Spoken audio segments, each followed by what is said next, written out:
Agirre dugu platoan, pilotaria eta ados pilotako sortzailetako bat. Emakumezkoak pilota munduan profesionalizatu dituen lehenengo kluba.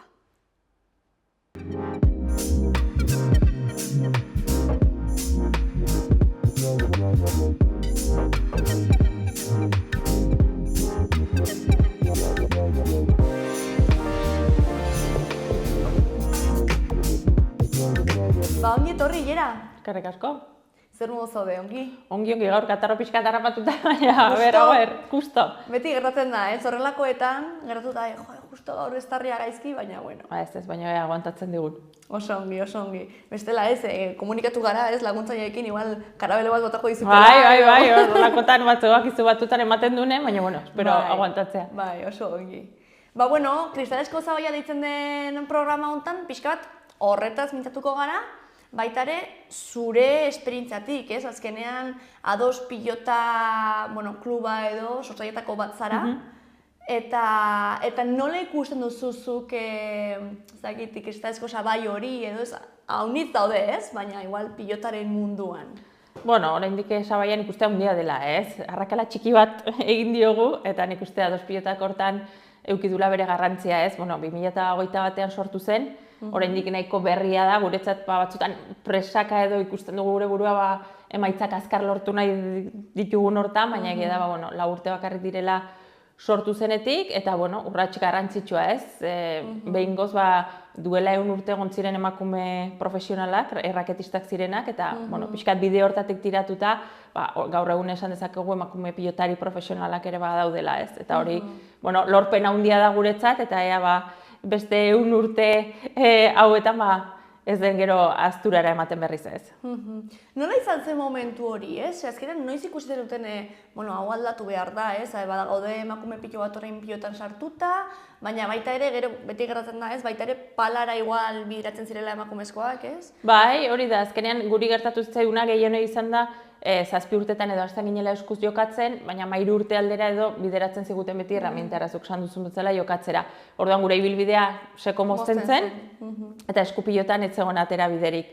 Eta hor, 2016an uste dut izan zela, pixkat mugimendua hasi zen berriz, lehen jokatzen genuenak hasi ziren pixkat jokatzen, eta horitzen ez, Bartzelonan topaketa bat antolatu zutela. Bartzelonan? Bai, Bartzelonan, kuriosoa da, bai. Eta, gonbidatu zituzten hemendi, Bizkaian ere mugimendu txiki bat zegoen, Larrabetzun sortu zen elkarte batetkin, eta holako mugimendutxo bat, eta apuntatzeko, joatea topaketa batera.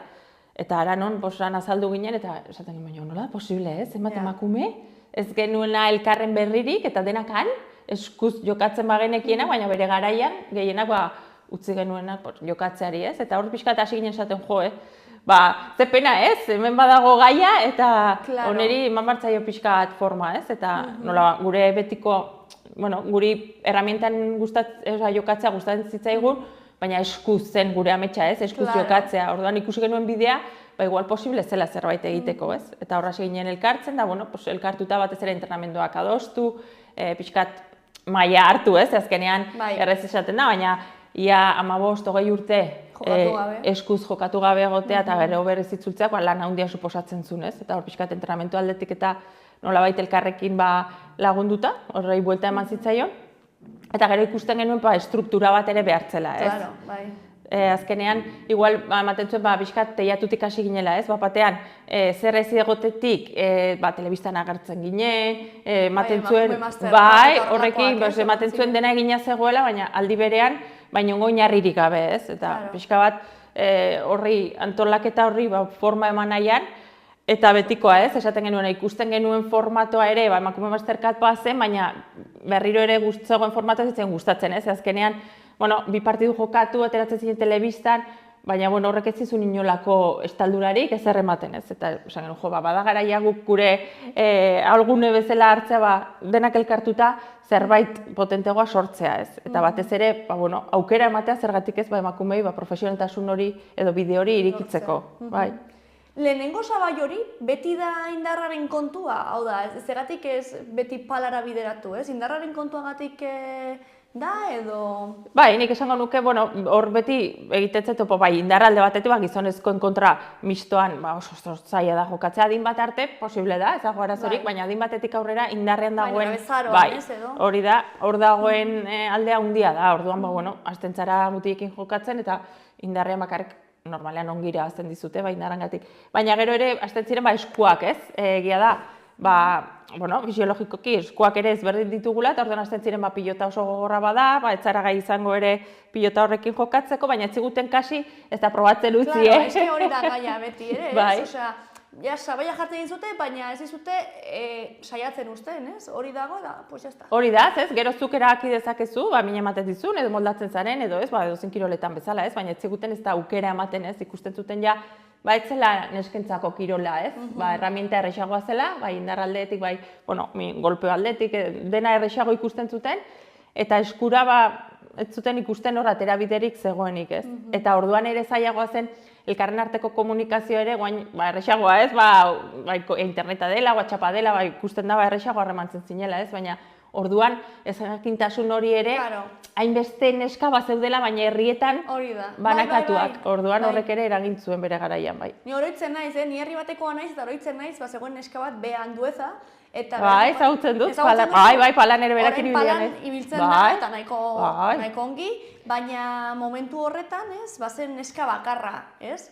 Eta nien gainera ez nintzen konstiente, neska bakarra zela, eta hori gauza raro bat zenik, osani, bueno, pues ya está, mutilo batzuk daude, neska batzuk, eta ya está, ez?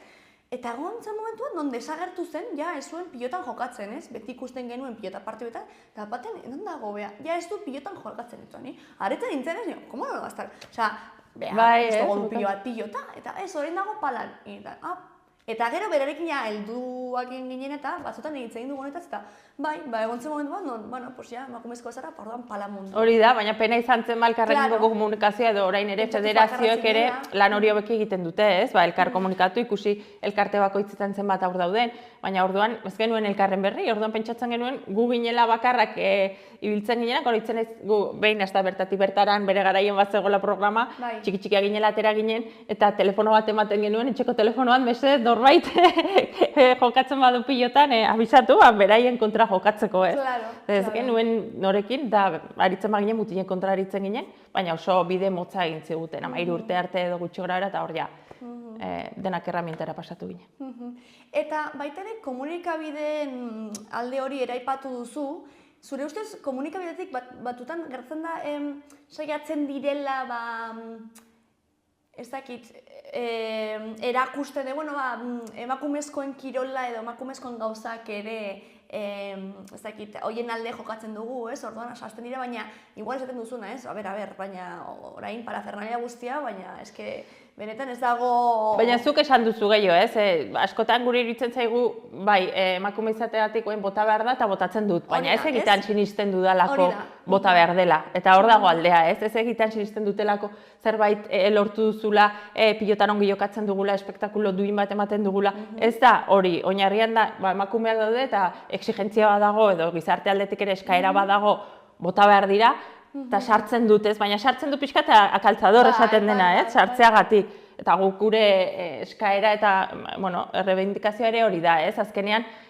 mutilak albistegietan agertzen diren bezala mutil profesionalak, neskanak zergatik ez dago albiste bat, beraien jarraian, esaten duena, asteburuan zenbaitza izan ditugun, guk ere astebururo jokatzen dugu. Orduan, niretzat ere hori da, ez? Bai, botatzen da, ikusteko espediente horretan emakumeak sartu direla, baina ez egitan, kuota betetzeko, baina ez egitan sinisten delako hor egon behar dugunik. Eta nola aldatu daiteke guzti hori, ez? Osea, hasi zarete ja, imaginatzen dut, ez, estruktura baten bila? Bai, borroka ginez, ez, azkenean, guk egia da oso talde sendo osatzen dugula, eta gure artean egin dugula dena, ez, azkenean lan asko suposatzen du, baina, guain ere, komunikabidetik ere, estaldura hori ez izatean, horrek ere eragina handia dauka, eta, mutilen kasuan adibidez, zuzenean, ETB-en kasuan, urtean 180 partidu botatzen dira gizonezkoena, gure kasuan bat ere ez. Orduan, asmatu behar duzu, YouTubeko kanala martxan jarri genuen gure artean, inbertsio handi bat egin dugu hortan, ikasi dugu zuzenekoak egiten, eta oso ongi funtzionatzen ari da. lehengoan baia ikusi ginen, ez? 30.000 bisualizazioetara iritsi garela, orduan, ikusten da interes pixka mugitzen nahi dela, ez? Baina azkenean pena da, aurretik ere lana suposatzen badu ja bakarrik pilotan jokatzeak, horratzean mugitu behar duzun guztiak, pixka bat bauden aurrera ateratzeko, ez? Eta ni pixkat ez jakintasunetik, ni pilota mundua ezagutzen dut, baina oso gutxi, ez? Baina, adibidez, bai beste kirol batzuetan, ez? Adibidez, futbolean zenbait klub hasi dira, emakumezkoen taldea ere sustatzeko, partiduak aldi berean jartzen, ez? Emakumezkoena eta gero gizonezkoena edo. Eta horrek azkenean ere sortzen du horrelako afizioa, ez? Azkenean ez baldin badizute jartzen, ni adibidez, labritera joaten baldin banaiz, gustuko dalako pilota, baina sin mas, baina gero pote batzuk hartzea ezak zer. Eta derrepente baditut, bigarren mailako gizonezko partidu bat, lehenengo mailako emakumezko bat, eta nik zer dakit, segurazki disfrutatuko dudala, ez? Bai, eta egin dugu, azkenean jaialdiak batzuetan ez asko, baina egia da jaiak direnean, festak direnean, demanda hori hasi dela izaten, ez? Eta jaialdi mistoak egin izan ditugula eta oso ongi funtzionatzen du zerbait, ez zuk esan duzuna, ez? Gustora ikusten du jendea, bai emakumezkoena eta gero gizonezkoena, ez? Eta bai ematen duela horrek bide, pixkat ikustarazteko ere emakumeen pilota.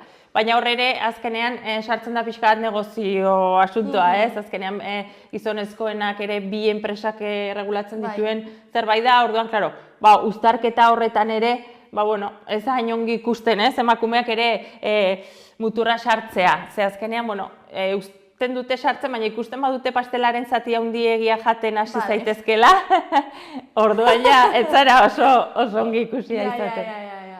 Claro, es que... Badu berea. Bai. Orain zen bat zarete ados pilotan kide edo? Bai, 13 gara pilota profesionalean, plantillan kontratupean gauden langileak, baina gero guk argi genuen ados pilota sortu genuenean, azkenean horrekin bakarrik gelditzen baginen, momentu batean hau amaituko zela, ez? Azkenean azpitik aurrak ez badatoz, honek ez du segidarik izango, orduan garrantzia handia eman diogu pilota eskolari, eta aurrak pilotan jokatzeari, ez? Neska kasu honetan, eta momentuz 40 aur entrenatzen ditugu, eta hori guretzat oso pozgarria da. Pilota eskola duzko Zerainen, Olaberrian, Zumbilan eta Latasan. Eta orduan, hor dago, ez? Azkenean kantitatea behar duzu, aurrak disfrutatzea, gerotan neska gehiago hurbiltzea pilota lekuetara, ze gero bestela goikoak ez du sostengurik izango bestela. Bai, eta imaginatzen dut ere, erreferente profesionalak dituzten ez? Azkenean hori ere laguntzen du, ez? Pixka sustatzera, ez? Bai, dudik gabe ez, eta hori ere zaintzen dugu eta saiatzen gara, ez? Guk jaialdietan, beti saiatzen gara gure aurretik, pilota eskolako aurrak edo herri hortara joan eta herri hortan dauden neskeria abisatu, gure aurretik jokatzeko, pixkat hori sustatzeko, ez? Ikusteko gaur egun, inoiz egon ez den bide bat badagola, ez? 7 urte, 6 urtetik hasten den neska horrek, gizonezkoak bezalaxe, ibilbide bat baduela, berak nahi duen arte behintzat, ez? Eta ez dagoela hor mozketa bat, guri gertatu zitzaigun bezala. Eta zenbat emakume profesional daude Nafarroan? Profesional lortu dugu bakarrik guk, elkarte bezala guk egitea. Ze, gero, partiduetan da jokatzen dutena baina azkenean guk profesionala deitzen dugu gaur egun lan kontratu bat dugulako. Horri deitzen diogu, eta guk dakigula guk dugun lan kontratu mota azkenean urte guztikoa, seguridade sozial alta eman da, gure klubak bakarrik sortutako 13 pilotari horiek dute gaur egun.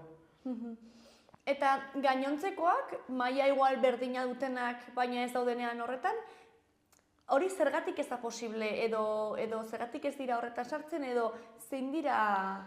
Azkenean bakoitzak badu bere ibilbidea, eta hori, igual ez daudenek galdetu beharrekoa da, ez? Baina esan nahi dudana da, estruktura bezala ere, guk, ados pilota bezala ere, nahikoa dela 13 pilotari aurrera ateratzeak suposatzen duen guztia, ze azkenean, guari gara esaten ere, baldintza duin batzuk nahi ditugula, gero eta albada baldintza horiek hobetu, ez? Eta 13 pilotari aurrera ateratzea, urte guztiko lehiaketa bat aurrera ateratzea, partidu guztiak eskaintzea, azkenean, elkarte txikia gara eta kosta egiten da, ez? Eta babeslea behar dituzu, udaletatik laguntza, orduan momentuz, gure 13kin edo plantilla gutxi gora bera, moldatzen dugu. Posible litzateke beste elkarte batek ere bide bera hartzea eta hor ere pilotari profesional gehiago sartzea, baina egia da hortarako bai instituzioetatik, bai telebistatik, bai laguntza behar dela, ez? Ez da erresa baliabide ekonomikoak lortzea hori gauzatu alizateko.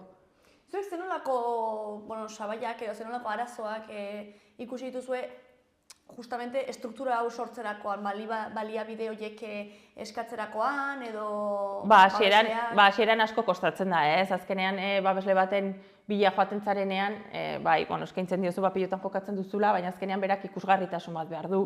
Orduan ezin diozu esan edo mutien kasuan bezala, 180 partidu ditut eta zuzenean ikusiko dira ETV, ezin duzulakorik eskaini, orduan pixkanaka, publizidade aldetik egiten dugu lana, sare sozialak asko mugitzen ditugu, gero YouTubeko streamingak sartu ditugu, saiatu hartzera pixkat kontraprestazio hori ematen, ez? Baina ikusi dugu azken aldean, marka deitzen duela, ez? Baina babeslen baldortzen balin baduzu eta entzutetsuagoa bada, horrek berak zatu, zer raro, haunek babesten ditu, zerbait, ez? Hariko dira, ez? Ongi egiten eta pixkanaka lortu dugu bideo hori ere irikitzea, baina asko kosta da, eta gero, baldintzetaz ari garenean, profesionala gara, hilabetero kobratzen dugu, baina ez du inondik ere ezin da konparatu gizonezko batek gaur egun kobratzen duenarekin. Orduan, hor ere lan asko dago egiteko, baina batez ere ikusgarritasun aldetik ez. Ezin da konparatu gizonezkoen pilota aukeraketa bat notizia da, eta gure finaleko 10 segundu ateratzea ikaragarri kostatzen da, ez. Orduan,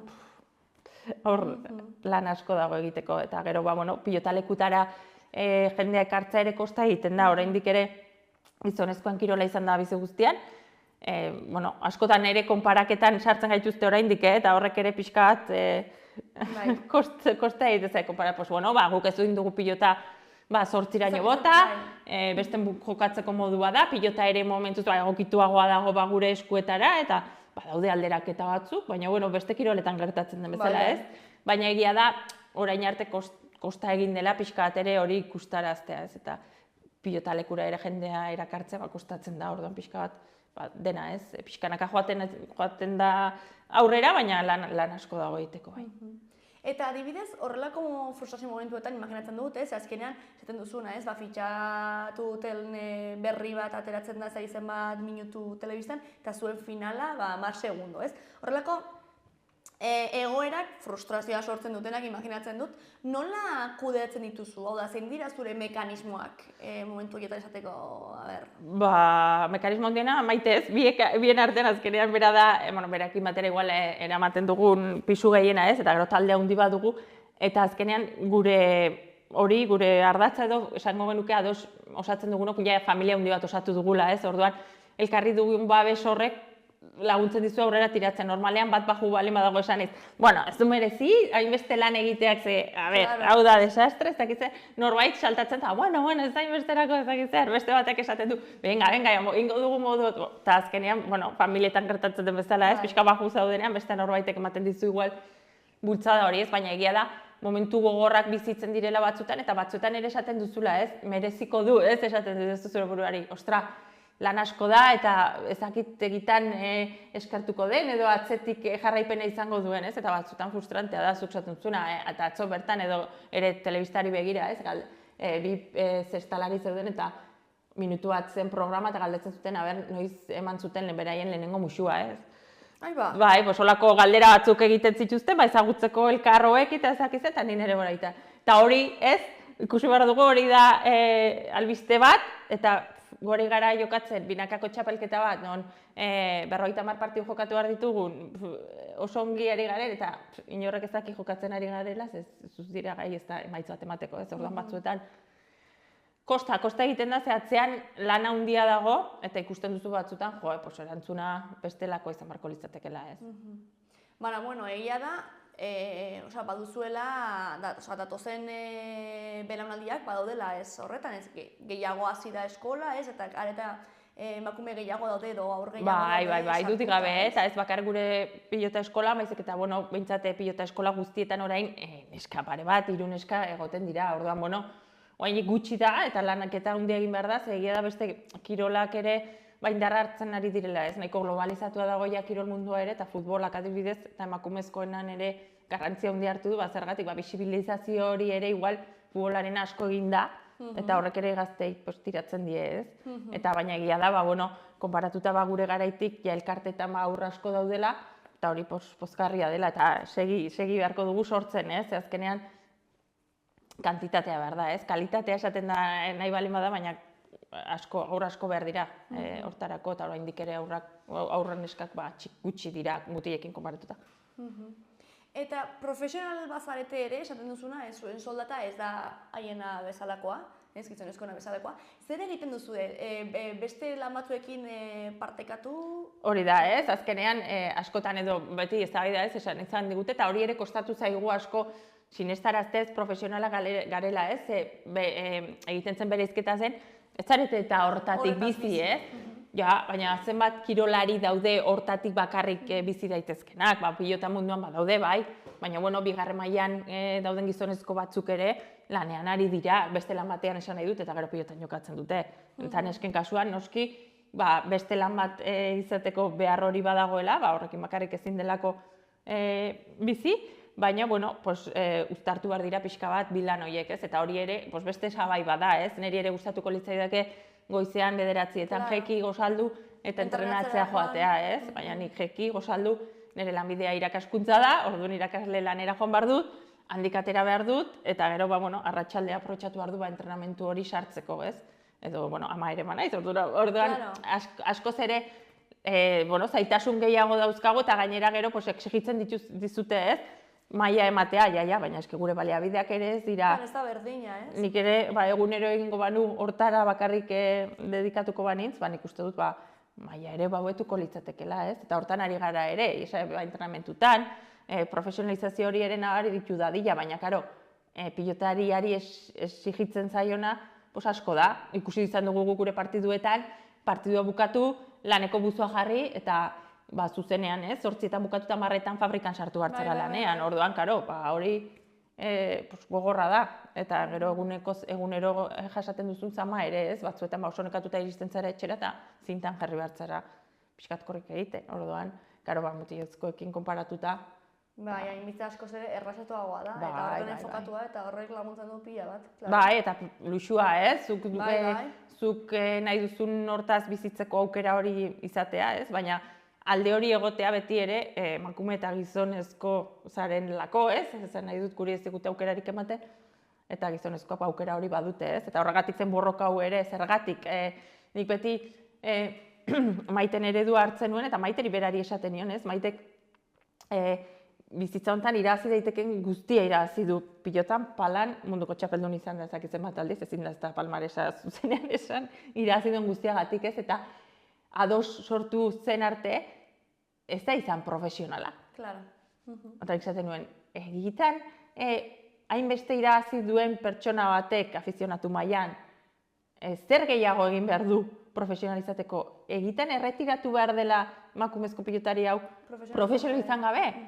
Ez. Eta, gutxienez, bere azkeneko, hiru ados sortu zenetik, profesionaltasun hori badu, eta berri erretiratzen denean, esan dezake behintzat, egun batean profesionala izan dela, ez? Baina esan nahi dut oso argi ikusten dela. Zer gizonezkoen kasuan, mundial batera joaten zirenean, edo berak irazitako guztia irazten zuenean, urrengo egunean kontratua sinatzen zuten, eta lan baldintza honetan, ez? Eta emakume izateagatik, doble borroka egin behar duzu, ez? Bai, beti da berdin, ez? Bikoitza demostratu... Hori da.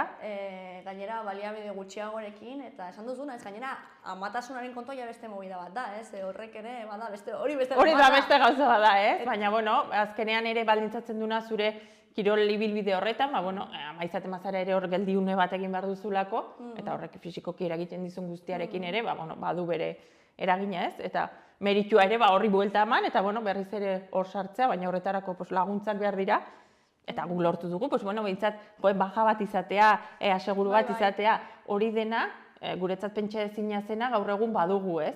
Egia da, soldataldetik falta dela hor laguntza hortatik bakarrik bizial izateko, baina zeinek esango zigun, edo niri behintzat, ez? 7 urtekin amesten nuenean titin bat izatea, ze azkenean nik erreferenten eskarik neukan, orain, bukaera honetan, profesionala izango nintzenik, ez? Eta batzuetan igual ez diogula guk ere hainbesteko garrantzia edo hori, baina batzuetan perspektiba pixkat hartzen duzunean, beti gertzen da, ez? Esaten duzula, ez? Ostra! Bai, barruan zaude eta ez zara igual konstiente, ez? Eta hartzen duzu perspektiba, ostras, egin dugun ibilbidea eta lortu duguna, bada, ez?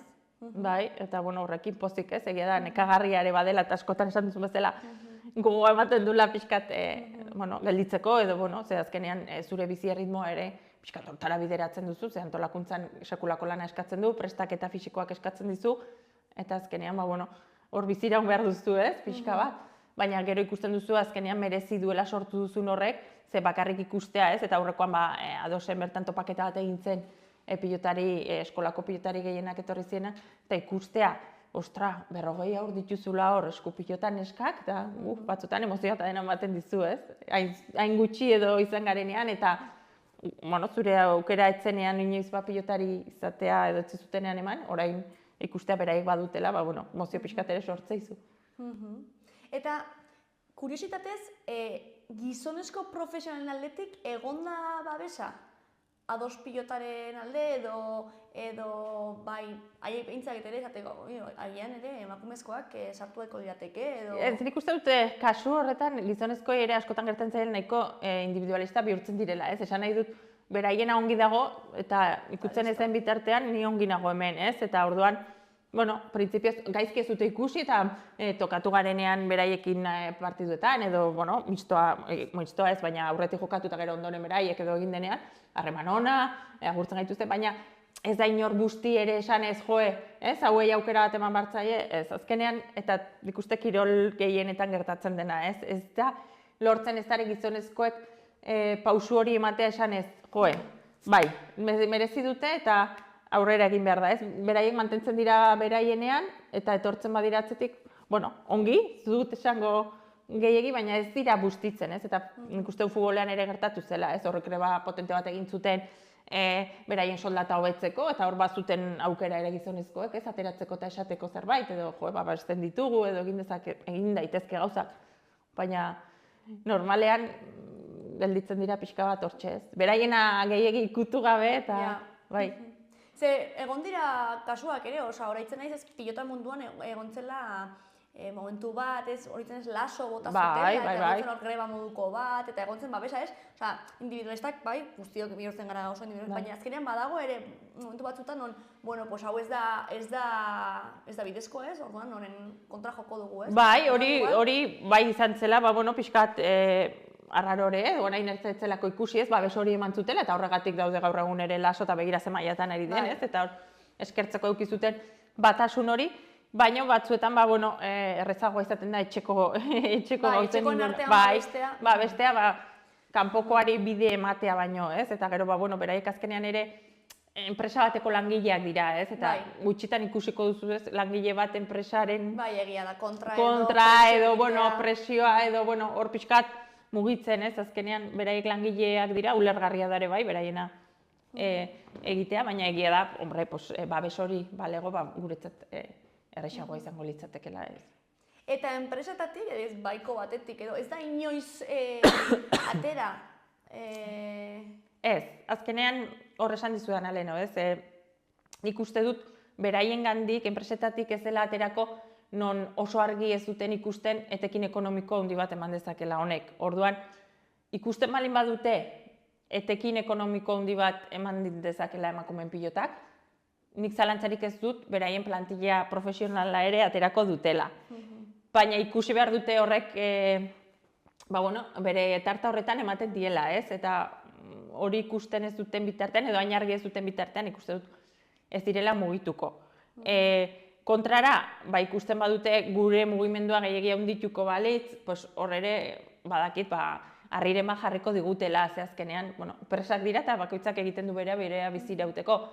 Baina, gaur egun, eske ezin da konparatu beraiek dutena guk dugunarekin. Baina egia da, ezer ez egotetik mugimendua sortu dela, orduan nik uste dut beraiek ere erne badaudela mugimendu horrekin, ez, esan ez. Ea zer gertatzen den hemen, eta ikusten dutenan arabera modu batera jokatuko dute edo bestera. Baina etekin ekonomiko ikusten dioten momentuan, nik uste dut aurrera pausua emango dutela. Eta orain baita ere, pilota federazioko lehendakaria izango da emakume bat, ja izendatuta dago, ez, Andrea Lusarreta? Hori da, bai, Nafarroan urtean izan dira elekzioak, zorionez lehen aldiz, emakume bat ere ongo da goi kargu batean, eta esanguratsua ere, ez, hainbeste urtetan lehen aldia izatea emakume batek hartzea horrelako karguan, ikuste dut oso pauso garrantzitsua dela, eta ikusiko dugu ze aldaketa ematen dituen horrek, ez? Baina, bueno... Hori zen ere galdera, ez? Uste duzu aldaketak egongo direla eta zentzu horretan... Bai, azkenean ez emakume baten perspektibatik lan egiten denean, ikuste dut horrek aldaketak sortzen dituela berez, ez? Eta arituko dela nik espero dut, ez? Eta aldaketa onerako izatea, harreman ona dugu ere Andrea ezagutzen dugu, palan eta ezagutzen dulako ibiltzela, eta nik uste dut harreman ona izango dugula ere, eta gauza asko egin daitezkela, ez? Federazioak ere bere biziko garrantzia dute, honetan elkarte bakoitzak aurrak bultzatu behar ditu pilotan jokatzera, eta gero federatiboki ere txapelketak eta antolatzen, hor sekulako lana egiten da, ez? Eta hori denak kudeatzen erresa bada lan handia, ez? Eta, bueno, edo zertarako gu ere presa gaude hor laguntzeko, ze gure helburua da, guk ere pilota eskolan ditugun aur txiki guztia, federazioko kide dira, klubean fitxa dute, beste klubetan duten bezala, eta federazioak antolatutako txapelketa guztiak nahi ditugu jokatzea, ez? Eta, bueno, hortik aurrera, gero aurrera egingo duenak edo egin dezakenak, gero ja profesionaletara pasatzea, baina ibilbide hori federazioena ezinbestekoa da honek ere aurrera egiteko. Bueno, ja bukatzen ari gara, ez?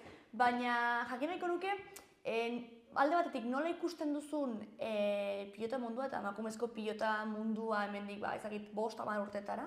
Eta gero baita ere ze esango zeniokeen neskato bateri, ez, emakumezko bateri, nahi duena pilota munduan sartu, ez, jokatu, eta igual ez duela bere burua hor guztiz ikusten edo beldurra ematen diola edo... Bai, azkenean oraindik ere falta da pixkat hori, ez, eta animatze hori, eta batzuetan nahikoa izaten da probatzeko, ez, guri gertatu zaigu askotan zerainen dugu pilota eskola eta beste elkartetako aur batzuk ere etorri izana, igual beraien tokia ez dutelako oso ongi bilatzen, ez, azkenean igual gizonezkoen artean pixka bat baztertuta sentitzen zara hor, ez duzulako zure tokia bilatzen, beste batzuk oso ongi, baina izaera kontua ere bada, eta gero internatzeko moduak ere bai, eta guk lortu dugu entrenamendu horietan aurrak oso gustora sentitzea, orduan behin probatzen dutenean, errepikatzen dute normalean gehiena, eta orduan, saiatu behar da behintzat lehen egun horretara eramaten, ez, aurra probatu dezala, saiatzea aurrari alduzun guztia erakusten, eta hor nik uste monitorek sekulako indarra eta lana dutela, ez? Ongi egiten denean lana erakusten zaienean pilotan jokatzen, beraiekin espresuki denboa pasatzen denean, gero erantzuten dutela, ez? Baina egia da, lana egin behar dela, eta eskola mailetan ere egin daitekela, ez? Igual bestela ez garela iristen oraindik kopuru handia izatea, ez dutelako ezagutzen edo ez direlako animatzen, pauso hori ematea, behintzat ezagutzeko, ez, pilota mundua. Berez animatzera. Hori da, animatzera, behintzat egun batean, pilota hartu eta probatzen entrenamendu batean, eta pixka bat aritzea, ez? Eta ikusiko dute, beste kirol asko ezala oso kirol polita dela, engantxatzen duena gainea, eta gero, kirola dela, eta gustora, ez? Kirolean gustora aritzen dela. Eta hemendik 5-10 urtetara nola ikusten duzu emakumezkoen pilota? Nafarroan edo Euskal Herria mailan? Buelta handia eman zaio, ez? Eta orain ematen du, ari garela pixkat argi hori ikusten, baina ez dela atzera begiratu behar dela pixka bat, batez ere txiki hoiengan, ez? Nik ikusten dut lan asko egin behar dela, ze azkenean, hor goi mailan gauden pilotari hoiek uzten dugunean, karo, azpitik datozenak, indartu behar dira, hoiei eman bartzaile bide, eta hoiekin egin behar dela lan handia, ez? Eta horrek etenik izan ez dezan, pilota eskolak ikaragarrizko garrantzia dute, ez? Eta hortan gabiltza buru belarri, batez ere bestela ikusten delako, goian horrek ez duela sostengurik izango, ez? Eta nik garrantzia horri emango nioke, eta gero, eskatu, ez? Zergatik ez, egiten apustu egiteko, ez? Ez dadila izan lehen esan dugun bezala, ez? Emakumeak izanagatik jartzen gaituztela, baizik eta sinisten dutelako hortan, eta ikusgarritasun hori behar dugula, ez? Eta nik uste dut merezi dugula egin den lanagatik, eta aurretik ere emakume askok egin duten lanagatik, ez? Eta errekonozimendu hori ez badute izan, hemendik aurrera behintzat izan dezago. Hala izan dadila, espero dugu bidea hor jarraitzea eta probetxuzkoa izatea, ez? Hori da. Beraz, mila esker jera ere etortzeagatik. Zuei, gonbidatzeagatik. Kontatzeagatik. Eta zorte hon. Hori da. Eta proiektu guztiekin. Bale, mila esker. Mila esker.